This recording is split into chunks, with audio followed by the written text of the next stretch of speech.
ಶ್ರೀರಾಮುಲುಗೆ ಒಂದು ಲೆಟ್ರ್ ಕೊಡ್ತೀನಪ್ಪ, ನೀನು ಅಲ್ಲಿ ಹೋಗಿ ಕೇಳು ಅಂತ ಹೇಳಿದ್ರಂತೆ. ಇವ್ರಿಗೆ ಇಷ್ಟ ಇಲ್ಲ ಅದು, ಇನ್ನೊಬ್ರ ಹತ್ರ ಹೋಗಿ ಕೇಳ್ಕೊಡೋದು ಇಷ್ಟ ಇಲ್ಲ. ಏನೋ ಸಿಂಹ ಅವ್ರಿಗೆ ಹೇಳಿದ್ರಲ್ಲ ಅಂತ ಹೇಳ್ಬಿಟ್ಟು ಒಂದು ಲೆಟ್ರ್ ತೊಗೊಂಡು ಹೋಗ್ರಂತೆ. ಅವರೆಲ್ಲ ನಾನು 4 ದಿವಸ ಬಿಟ್ಟು ಬಾರಪ್ಪ ಅಂತಂತೆ. ಆವತ್ತೆ ಕೊನೆ ಇವರು ಹೋಗಲೇ ಇಲ್ಲ.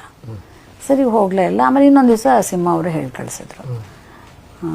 ಹೋಗಿದ್ರು ಇವ್ರನ್ನ ಸಿಂಹ ಅವರು ಅವ್ರ ರೂಮ್ಗೆ ನೋಡ್ಲಿಕ್ಕೆ ಹೋಗಿದ್ರು. ಏನೇ ನಾನು ಹೋಗಿ ಅವ್ರು 4 ದಿವಸ ಬಿಟ್ಟು ಬಂದರೆ ನೀನು ಹೋಗಲೇ ಇಲ್ವಂತ. ಸ್ವಾಮಿ ನಾನೊಂದು ಮಾತು ಹೇಳಿದ್ರೆ ನೀವು ತಪ್ಪು ತಿಳ್ಕೊಳ್ಳಿಲ್ಲ ಅಂದರೆ ಒಂದು ಮಾತು ಹೇಳ್ತೀನಿ, ಹೇಳಪ್ಪ ಏನು ಹೇಳ. ನನಗೆ ಹಾಗೆ ಇನ್ನೊಬ್ರ ಹತ್ರ ಕೈ ಕಟ್ಕೊಂಡು ಕೇಳಿ ಮಾಡಬೇಕು ಅನ್ನೋ ಆಸೆ ನನಗಿಲ್ಲ.